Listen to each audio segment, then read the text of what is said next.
5 তারিখের সকালবেলার ওয়াকার সাহেব যখন ইয়েতে গেলেন, আমাদের গণভবনে গেলেন, প্রধানমন্ত্রীর অফিসে গেলেন, সেখান থেকে তিনি কখন ফিরে গেলেন এবং সেখান থেকে ফিরে যাওয়ার সময় তৎকালীন প্রধানমন্ত্রী, বা যদি আমি আইনগত ভিত্তিতে বলি যে বর্তমান বাংলাদেশের প্রধানমন্ত্রী আইনগত ভিত্তিতে, সে শেখ হাসিনার সাথে ওনার কথোপকথন কি হয়েছিল এবং এই যে সময়টুকুর বিষয়, এই ঘটনাগুলো যতক্ষণ না পর্যন্ত ওয়াকার নিজে এসে কথাগুলো বলবেন অথবা প্রধানমন্ত্রী শেখ হাসিনা এসে বলবেন সেদিন আসলে সকালবেলার মিটিং এ ওয়াকার কি বলে সেই অফিস উনি ত্যাগ করেন এবং ক্যান্টনমেন্টে উনি কখন যান এবং সেখানে গিয়ে যে কাজটুকু উনি করেছেন, যেটা ডক্টর নূর নবী ইতিমধ্যে বলেছেন যে এক্স জেনারেল,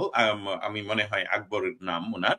যিনি বিএনপির প্রধানের সিকিউরিটি চার্জে রয়েছেন উপদেষ্টা হিসাবে, তাকে উনি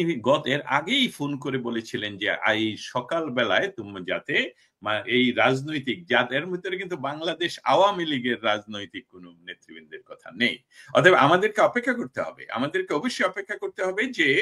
যে স্যার আপনি কি আমার উপর ভরসা রাখতে পারেননি। এটাকে কিন্তু আমরা আজীবন বিশ্লেষণ করতে হবে যতক্ষণ না পর্যন্ত এই দুই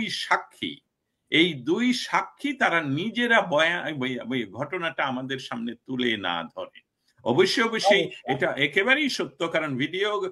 এই কনভারসেশন এবং এগুলো আমাদের কাছে আছে, আমরা সময়ে প্রকাশ করব যে সেদিন সকালবেলায় যখন উনি শুনলেন যে প্রধানমন্ত্রী তার সিকিউরিটি ব্যবস্থায়